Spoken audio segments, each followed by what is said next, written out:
बांझ जिठानी। अमिता और सुनीता आपस में देवरानी जिठानी होती हैं। शादी के कई साल बाद भी अमिता को कोई औलाद नहीं होती, लेकिन शादी के 1 साल में ही देवरानी सुनीता को एक प्यारा सा बेटा होता है। अरे सुनीता, तू तो सीधी है। क्या सारा दिन अपने बच्चे को उस अमिता की गोद में डाली रहती है? देखती नहीं, खुद का बच्चा तो है नहीं। अरे कहीं तेरा बच्चा भी। कैसी बात कर रही है माँ जी?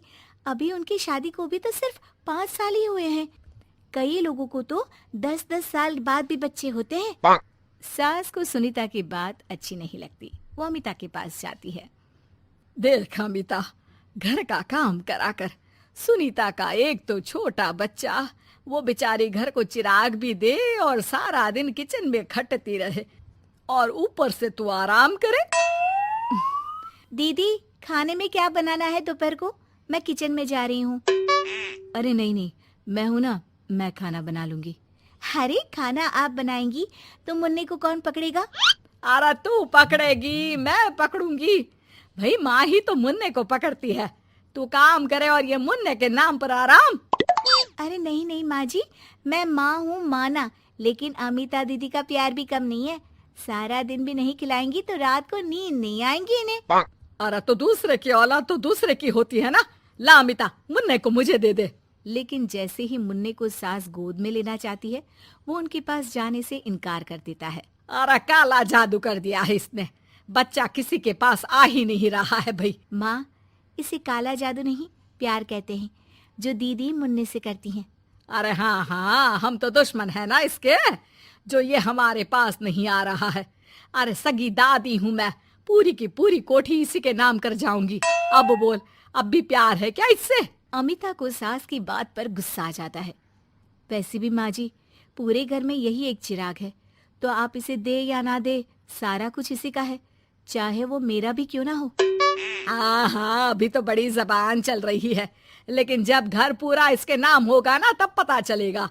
अमिता और सुनीता दोनों ही मिलजुल कर रहती थी, इसलिए सास की बात का दोनों को ही बुरा ना लगता।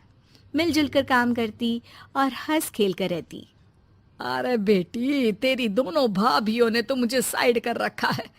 अरे दोनों में इतनी पड़ती है कि मुझे तो डर लग रहा है, कहीं एक दिन ये दोनों मेरी बात मानने से इनकार ही ना कर दे। अरे तो खेल खेलो और दोनों को अलग कर दो, इस पे कौन सा गणित लगाना है माँ? हाँ हाँ, ये तो है, चल देख लेती हूँ मैं। अगले दिन सास धीरे से एक लाल पेन लेकर मुन्ने के बदन में लगा देती है और लोगों को बुलाकर हंगामा करती है। अरे देखो देखो, ये क्या हो रहा है मुन्ने के शरीर में? अरे ये क्या हो गया मेरे बेटे को? मैं अभी इसे लेकर डॉक्टर के पास जा रही हूँ।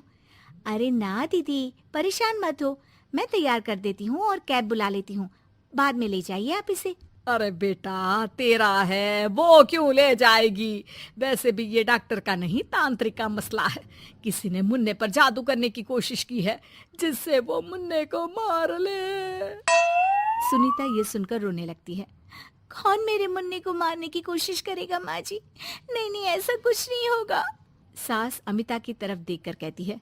अरे वही जिसकी खुद की औलाद ना हो। कैसी बात कर रही हैं माँ जी आप? मैं क्यों मारूंगी अपने ही बच्चे को? वो तो मेरे बेटे जैसा है। अरे बेटे जैसा है, बेटा तो नहीं है ना। वैसे भी मैंने तांत्रिक को फोन कर दिया है। थोड़ी देर में वहाँ तांत्रिक आ जाता है। भगवान भगवान भगवान भगवान, बच्चे की जान को खतरा है, खतरा है, खतरा है। इसके ऊपर किसी बांझ औरत ने काला जादू कर रखा है, रखा है, रखा है। लगता नहीं ये बच्चा कभी ठीक भी हो पाएगा, पाएगा, पाएगा।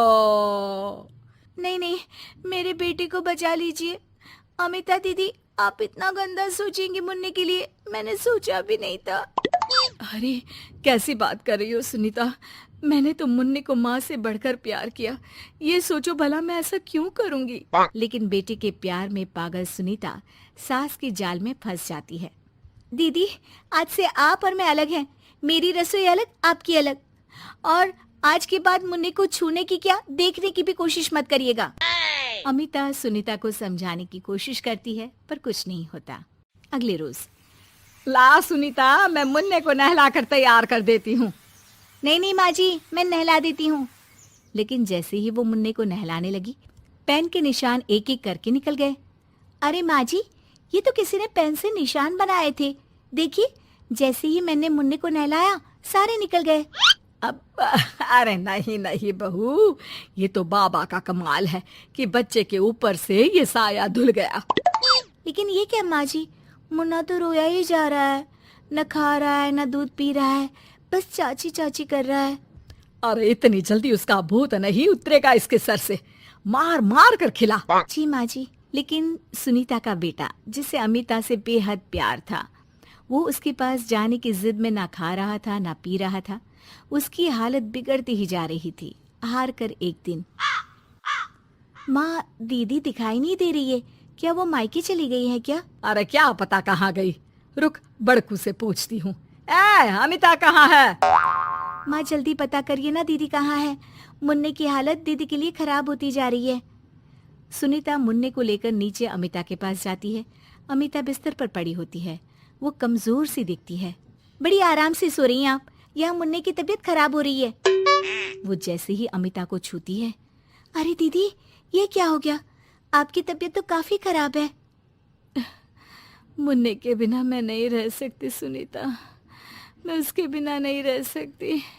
मैं कसम खा कर कहती हूँ, मैंने मुन्ने को मारने की ऐसी कोई कोशिश नहीं की।